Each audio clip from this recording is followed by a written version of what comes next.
Hello everyone, welcome to our YouTube channel. I am Arvind Yadav. आज हम बात करेंगे बीएड थर्ड सेमेस्टर की प्रोजेक्ट रिपोर्ट और फाइल कैसे बनाएं। तो आइए बात करते हैं, लेक्चर को शुरू करते हैं। तो सबसे पहले लेक्चर शुरू करने से पहले about me, I am Arvind Yadav और ये है मेरा कॉन्टैक्ट नंबर। आप मुझे इंस्टा पे भी फॉलो कर सकते हैं। तो शुरू करते हैं लेक्चर। तो बीएड थर्ड सेमेस्टर की प्रोजेक्ट फाइल और रिपोर्ट कैसे बनाएं, उन इंटर्नशिप की ट्रेनिंग के बारे में बात करेंगे। तो सबसे पहले एक लेक्चर शुरू करने से पहले हम एक शिक्षक के बारे में जानते हैं। शिक्षक के बगैर एक सभ्य और समृद्ध समाज की कल्पना नहीं की जा सकती। शिक्षक एक आदर्श व्यक्ति होता है और शिक्षक समाज की कुरीतियों को मिटाने और एक नए समाज को गढ़ने वाला व्यक्ति होता है। शिक्षक समाज के आदर्शों को सिखाता है और गुरु की सीमा केवल पुस्तकों मात्र सीमित नहीं है। ज़रूरत पड़ने पर वह सच्चे दोस्त भी बन जाते हैं और हमारी हर प्रकार की सहायता करते हैं।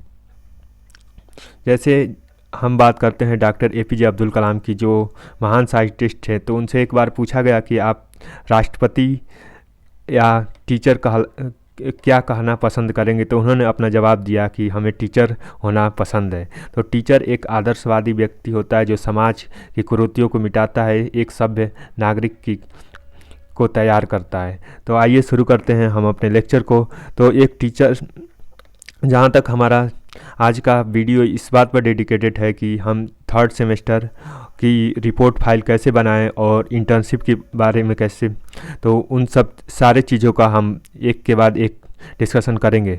तो आइए शुरू करते हैं इंडेक्स। तो जैसे हम बात करेंगे कि लेसन प्लान कैसे बनाएं, उसके बाद माइक्रो टीचिंग, टीचर डायरी, अवलोकन, ऑब्जर्वेशन जिसे बोलते हैं, उसके बाद ब्लूप्रिंट क्या होता है, उसके बाद निर्णयात्मक, उपचारात्मक, विद्यालय गतिविधि और चार्ट कैसे बनाएं, टीचर डायरी क्या होता है और यूनिट प्लान क्या होता है। तो हम बात करेंगे वन बाय वन। तो सबसे पहले शुरू करते हैं लेसन प्लान की।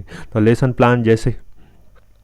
प्लान एक वह चीज़ होता है कि हम किसी भी चीज़ को पढ़ाने से पहले उसकी क्या प्लानिंग होनी चाहिए, कैसे वन बाय वन हमें टीचिंग और लेक्चर बताना है कि हमारी पहले एक स्टूडेंट के मन में क्या थॉट प्रोसेस होना चाहिए, उसके बारे में हम बात करते हैं। तो इस लेसन प्लान जैसे एक साइंस, जैसे ये हमारा विज्ञान विषय का है जिसे हम भौतिक विज्ञान, तो एक छात्र के मन में उठने वाले प्रश्नों के बारे में हम सबसे पहले जानकारी करेंगे। जैसे मान लीजिए कि अरस्तु का मनुष्य के संबंध में क्या विचार था, इस संबंध में हमें बात करते हैं। इस तरह से अलग अलग विचार हमारे मन में आते हैं। जैसे कि मनुष्य एक सामाजिक प्राणी है, इस तरह से हमारे अलग अलग विचार आते हैं और हम एक स्टूडेंट के पॉइंट ऑफ व्यू से क्या विचार आते हैं उसके बारे में भी हम सोचते हैं। जैसे कोई भी टॉपिक शुरू करने से पहले स्टूडेंट के आने वाला पूर्व ज्ञान, उसके बाद हम एक टीचर की बातों को करते हैं।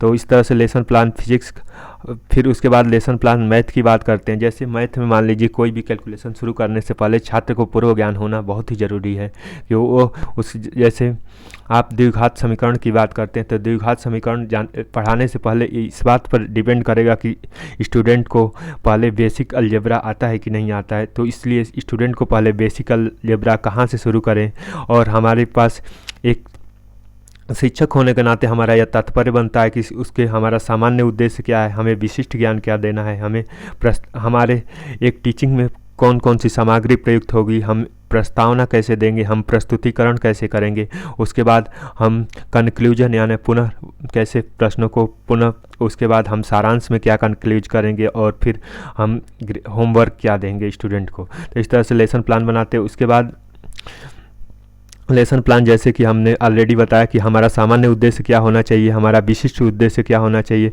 एक टीचिंग करने के नाते, हम कौन सी क्लास में पढ़ा रहे हैं, हमारा टॉपिक क्या है आज का, हम कितने घंटे पढ़ा रहे हैं, और हमारे टॉपिक से हम सामान्य उद्देश्य क्या है, हमारा विशिष्ट उद्देश्य, और इसका व्यवहारिक चीज़ों से कैसे रिलेटेड होता है, इन सब चीज़ों की हम बात एक लेसन प्लान बनाते समय हम ध्यान रखते हैं। उसके बाद माइक्रो टीचिंग प्लान, ये सूक्ष्म पाठ्य योजना होती है जो कि बीएड के लेसन प्लान में बनाई जाती है, और इसके बारे में हम एक ब्रीफ समरी को बनाते हैं इसे सूक्ष्म। और उसके बाद एक टीचर होने के नाते हमारा एक दायित्व बनता है कि किसी भी चीज़ को करने से पहले हमारी एक प्री प्लानिंग होना बहुत ही ज़रूरी है कि हमें आज क्या करना है, कैसे करना है।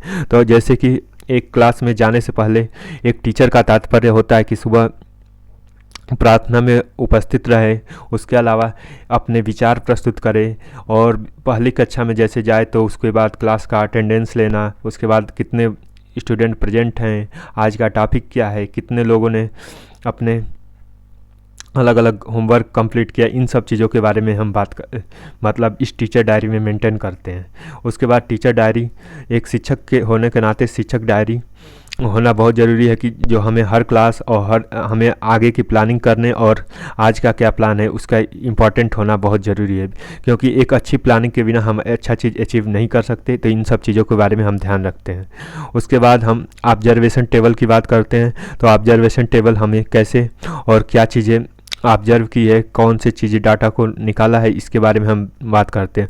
उसके बाद निदानात्मक परीक्षण की बात करते हैं। तो निदानात्मक परीक्षण के बारे में हम एक स्टूडेंट की समस्याओं के बारे में बात करते हैं। जैसे कि मान लीजिए कि एक समस्या, एक स्टूडेंट लगातार मेहनत कर रहा है लेकिन वो अपनी समस्याओं से बाहर नहीं निकल पा रहा है, तो उसके लिए कैसे और उसके समस्याओं को निकालने के लिए हम कैसे किस तरह से प्रयास करें, ये बहुत ही ज़रूरी हो जाता है इसमें।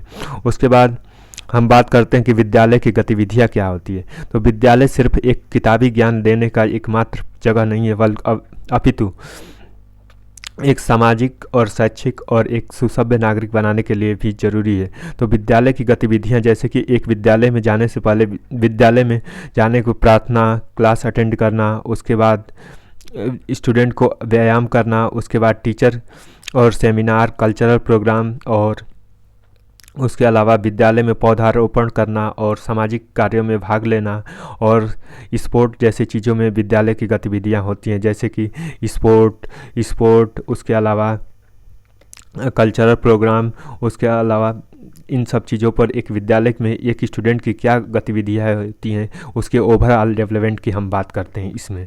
उसके बाद बात करते हैं कि उपचारात्मक, और जैसे कि निदानात्मक और उपचारात्मक एक दूसरे के पूरक होते हैं, और जो स्टूडेंट कुछ ही समस्याओं से निदान पाना चाहता है तो उसके लिए क्या उपचार हो सकते हैं, इसके बारे में हम बात करते हैं इसमें। उसके बाद हम बात करते हैं ब्लूप्रिंट। तो एक टीचर होने के नाते सिर्फ पढ़ाना ही इम्पोर्टेंट नहीं है, अपितु एक ब्लूप्रिंट का तात्पर्य होता है कि हम पेपर कैसे तैयार करते हैं। तो पेपर तैयार करते समय हम बहुत सारी चीज़ों का ध्यान रखते हैं कि किस यूनिट में कितने मार्क और कहाँ मार्क का डिस्ट्रीब्यूशन, कहाँ वस्तुनिष्ठ प्रश्न देना, कहाँ लघु उत्तरीय देना, कहाँ ऑब्जेक्टिव क्वेश्चन देना, इन सब चीज़ों के लिए मार्क डिस्ट्रीब्यूशन की चीज़ को हम ब्लूप्रिंट कहते हैं। तो ब्लूप्रिंट, जैसे कि अगर हम दूसरे शब्द में तो जैसे गणित है, अंग्रेजी है और विज्ञान, और तो इस सब्जेक्ट में लघुत्तरी कितने प्रश्न देने चाहिए, कितने पूर्णांक है, और इन सब चीज़ों का एक रफ़ डायग्राम बनाना, और उसके हिसाब से पेपर बनाने से पहले एक रफ़ डायग्राम बनाना ही ब्लूप्रिंट कहलाता है। ब्लूप्रिंट का हिंदी रूपांतरण नील पत्र होता है। तो ब्लूप्रिंट पेपर बनाने के लिए उपयोग किया जाता है। उसके बाद हम बात करते हैं संगीत, नाटक और आर्ट का असाइनमेंट। तो एक स्टूडेंट के लिए ये उतना ही ज़रूरी हो जाता है कि एक संगीत, एक अच्छा वक्ता हो, समाज के नाटक हो, एक समाज का विजुअलाइजेशन कर सके और समाज की अच्छी चीज़ों को वर्णन कर सके। इसलिए एक टीचर होने के नाते हमें छात्र के उन बौद्धिक विचारों को भी दबाना नहीं है, अपितु उनको बढ़ावा देना और उन्हें समाज उनके प्रगति और विकास के लिए मार्ग प्रशस्त करना। तो एक शिक्षक होने के तात्पर्य से हम इस बात पर भी छात्र के सर्वांगीण विकास के लिए प्रतिबद्ध होते हैं। तो हम शिक्षक होने के नाते हम उन सभी पहलुओं पर विचार करते हैं और उन्हें अच्छा और सुसभ्य बनाने की कोशिश करते हैं। इसके बाद हम बात करते हैं कि उपलब्धि परीक्षण। एक टीचर उपलब्धि परीक्षण तो टीचर अपने पढ़ाई हुए चीज़ों के बारे में कितना स्टूडेंट ने ग्रहण किया, इस चीज़ों को वर्णन करने के लिए हम उपलब्धि परीक्षण करते हैं, और उसके मार्क, असाइनमेंट, ओवरऑल डेवलपमेंट की बात करते हैं, जैसे कि कल्चरल प्रोग्राम, गेम एक्टिविटीज़ और एक्स्ट्रा करिकुलम एक्टिविटी में भी भाग लेता है, इसके बारे में बात करते हैं। अब बात करते हैं यूनिट प्लान। तो ब्रीफ में यूनिट प्लान कैसे बनाया जाता है, इन सब के बारे में हम यूनिट प्लान में बात करेंगे। जैसे एक अच्छा शिक्षक होना जैसे हम बात करेंगे आनंद कुमार सुपर 30 पटना, जो कि 30 स्टूडेंट को सिर्फ पढ़ाते हैं हर साल। 30 स्टूडेंट को इनका टारगेट रहता है IIT JEE में सिलेक्शन दिलाना। उसमें से ये कभी 30, कभी 28, कभी 27 स्टूडेंटों को सिलेक्शन दिला देते हैं। तो इनका एक अच्छे टीचर होने का तात्पर्य सिर्फ अच्छा ज्ञान देना ही उतना ज़रूरी नहीं है, अपितु स्टूडेंट के मानसिक अवस्था का जांच करना, उनकी अभिव्यक्ति, उनकी समस्याओं को जानना, उन्हें मानसिक संतुलन को व्यवस्थित रखना भी एक अच्छे टीचर का तात्पर्य होता है। तो इस तरह से उसके बाद हम बात करते हैं एक और जो कि बच गया था, चार्ट। तो चार्ट कैसे बनाएं, चार्ट एक टीचर होने के नाते चार्ट का क्या रोल होता है, इसके बारे में हम बात करेंगे। तो चार्ट के बारे में आइए बात करते हैं। जैसे एक सरल लोलक का चार्ट हम बनाते हैं, तो सरल लोलक ऐसे खड़ा स्टैंड पर लगा देते हैं। उसके बाद हम एक पेंडुलम लगाते हैं, पेंडुलम में हमें सिंपल हार्मोनिक मोशन के थ्रू रोटेशन होता है। तो हम देखते हैं कि mg डाउनवर्ड फोर्स लग रहा है, उसको हम कंपोनेंट तोड़ते हैं तो mg cos थीटा आता है, वहीं mg sin थीटा आता है। इसके अलावा आवर्तकाल के t = 2π आता है। और इस तरह से हम इस सरल लोलक को एक स्टूडेंट के लिए हम बता सकते हैं। और इसका उदाहरण अगर दूसरे संदर्भ में देखें तो एक घड़ी का लोलक कैसे काम करता है, इसके उदाहरण से भी हम समझा सकते हैं इसको। उसके बाद चार्ट की दूसरी सबसे इम्पॉर्टेंट इकाई कि मूल राशियाँ क्या होती है। मूल राशियाँ एक विद्यार्थी के लिए जानना उतना ही आवश्यक है, क्योंकि एक समाज में रहने के लिए जैसे अलग अलग चीज़ों का पैरामीटर होना और जानना उतना ही इम्पॉर्टेंट है। जैसे लंबाई को नापने के लिए अगर स्टूडेंट कपड़ा खरीदने जाता है तो उसे लंबाई मीटर में जानना इम्पॉर्टेंट होता है। वहीं वो दूध खरीदने जाता है तो लीटर जानना इम्पॉर्टेंट हो जाता है। और उसके अलावा वो विद्युत को कैसे नापता है, समय, द्रव्यमान और ज्योति तीव्रता, पदार्थ की मात्रा, इन सब चीज़ों को एक स्टूडेंट के लिए जानना बहुत ही ज़्यादा ज़रूरत हो जाता है। तो हम बात करते हैं कि लंबाई का मात्रक मीटर होता है, द्रव्यमान का किलोग्राम, समय का सेकंड, विद्युत धारा का एम्पियर और ताप का केल्विन, और ज्योति तीव्रता का कैंडिला और पदार्थ की मात्रा। जैसे एक गाड़ी में फ्यूल चलने के लिए क्या इंपॉर्टेंट होता है, तो डीजल इंपॉर्टेंट होता है। वहीं बाइक के लिए पेट्रोल इंपॉर्टेंट हो जाता है। अब इन यूनिट राशियों का संकेतक क्या है, metre, kilogram, second, ampere, kelvin, candela और मोल। और इन सब की चीज़ों को हम 1 बाय 1, तो ये student point of view, student के लिए ये बहुत ही ज़्यादा इंपॉर्टेंट हो जाता है। उसके बाद एक स्टूडेंट को परमाणु के मूल कणों के लिए जैसे अफबाऊ प्रिंसिपल क्या है, 2, 4, 2, 8, 8, 8, 18, ऐसे जैसे अफबाऊ प्रिंसिपल की हम बात करें तो 2, 8, 18, उसके बाद 28, ऐसे अफबाऊ प्रिंसिपल बढ़ता जाता है 1 बाय 1। और इससे अफबाऊ प्रिंसिपल क्या था, हुंड प्रिंसिपल क्या था, उसके बाद थॉमसन ने क्या मॉडल दिया था, एक स्टूडेंट के लिए जानना क्लास 8वीं लेवल तक के लिए बहुत ही ज़्यादा इंपॉर्टेंट हो जाता है। उसके अलावा तत्व के परमाणु क्रमांकों का विज्ञान होना एक स्टूडेंट के लिए उतना ही इंपॉर्टेंट हो जाता है, क्योंकि एक बेसिक केमिस्ट्री के लिए इन सब चीज़ों का होना, ज्ञान होना। वहीं अब बात करते हैं कि धातु अधातु क्या है। तो धातु विद्युत के सुचालक होते हैं, तन्य होते हैं, एक सोना, चांदी, कॉपर, लोहा, गोल्ड। और वहीं अधातु की बात करें जैसे कार्बन, नाइट्रोजन, मछली, जिनमें विद्युत के कुचालक होते हैं पहली चीज़। उसके बाद अन्य इन सब चीज़ों की बात करते हैं। उसके अलावा बात करते हैं कि लेंस क्या होता है। तो लेंस हमारे दैनिक जीवन में यूज करने वाला, जैसे कि स्पेक्ट्रल हमारे चश्मे में यूज किया जाता है, वहीं अलग अलग लेंसों का उपयोग किया जाता है, जैसे उत्तल लेंस, उसके बाद अवतल द्विउत्तल लेंस, उसके बाद समतल लेंस, उसके बाद समतल अवतल लेंस, उसके बाद अभिसारी लेंस, अपसारी लेंस। अभिसारी जिसका लाइट डाइवर्ट हो, मतलब डिवाइड हो जाता है, वहीं अपसारी लेंस का लाइट एक जगह कन्वर्जेंट हो जाता है। इन सब, उसके अलावा हम आते हैं नेक्स्ट पर, और अब हमारा पोर्शन शुरू होता है मैथमेटिक्स का। तो मैथमेटिक्स के त्रिभुज का ज्ञान होना स्टूडेंट के लिए उतना ही जरूरी है कि तो त्रिभुज के समबाहु त्रिभुज, समद्विबाहु त्रिभुज और विषमबाहु। समबाहु त्रिभुज जिसकी सारी भुजाएं बराबर होती हैं, समद्विबाहु जिसकी 2 भुजाएं बराबर होती हैं, और विषमबाहु भुज जिसकी तीनों भुजाएं बराबर नहीं होती हैं।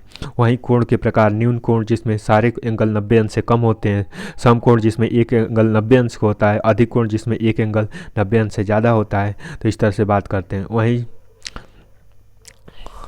हम बात करते हैं जैसे एक विद्यार्थी के लिए डैम का जानना उतना इम्पॉर्टेंट होता है कि डैम कैसे स्ट्रक्चर होता है, डैम का स्ट्रक्चर किस तरह से होता है, क्यों समकोण बनाया जाता है, कहाँ से फोर्स लगती है, कहाँ पर एयर मूवमेंट होता है, कहाँ टो होता है, कहाँ हिल होता है, कहाँ पर पानी ओवरलैप होता है। इन सब चीज़ों के लिए विद्यार्थी को एक लॉन्ग टर्म में सिखाना उतना ही इम्पॉर्टेंट हो जाता है। तो अगले डायग्राम यही है और इसको हम अच्छे से मेमोराइज करेंगे। अब बात करते हैं कि अलजेब्रा क्या है। तो अलजेब्रा की बेसिक सर्वसमीकाएँ आना एक विद्यार्थी के लिए बहुत ही ज़्यादा ज़रूरी हो जाता है। जैसे a² b², उनके फार्मूले a³ + b³ a², और ये सारी सर्वसमिकाएँ एक विद्यार्थी के लिए बहुत ज़्यादा ज़रूरी हो जाती हैं। उसके बाद त्रिकोणमिति का बेसिक ज्ञान होना, लंब, कर्ण, आधार यानी परपेंडिकुलर, बेस, हाइपोटेनियस। अगर हिंदी वर्जन का विद्यार्थी है तो उसको लाल बटा कक्का जैसी चीज़ों से याद करते हैं कि लंब बटा कर्ण, साइन थीटा का मतलब होता है कास थीटा का मतलब बेस अपान हाइपोटेनियस होता है। वहीं इंग्लिश मीडियम का विद्यार्थी है तो उसे परपेंडिकुलर, बेस, हाइपोटेनियस जैसी चीज़ों से रिलेट करना पड़ेगा। तो इस तरह से हम एक और साइन थीटा, कास थीटा, इन चीज़ों का अलग अलग क्या मान है और इन सब चीज़ों के बारे में बात करते हैं। उसके बाद चतुर्भुज क्या होता है, तो चतुर्भुज की 4 भुजाएं होती हैं जिसमें सारी भुजाएं बराबर होती हैं। सम चतुर्भुज जिसकी सब बराबर होती हैं। उसके बाद आयत जिसकी आमने सामने की भुजा बराबर होती हैं, लेकिन ये ज़रूरी नहीं है, ये इम्पॉर्टेंट नहीं है कि सारी भुजाएं बराबर हों। उसके बाद समांतर चतुर्भुज जिसके 2 पैरेलल भुजाएं बराबर हों। उसके बाद समलंब चतुर्भुज जिसकी भुजाएं बराबर ना हो और ऐसे बनता है इस तरह से। और इनका एरिया, परिमाप, क्षेत्रफल और इन सब चीज़ों की बात करते हैं। अब आते हैं स्क्वायर और क्यूब। विद्यार्थी के लिए एक फास्ट कैलकुलेशन करना उतना ही इंपॉर्टेंट हो जाता है कि कैसे जल्दी कैलकुलेशन करें, तो उनके स्क्वायर, क्यूब, रूट और इन सब चीज़ों का ज्ञान होना बहुत ज़्यादा ज़रूरी हो जाता है। अब बात करते हैं जैसे कि सरल लोलक, ऑलरेडी हमने बात किया था।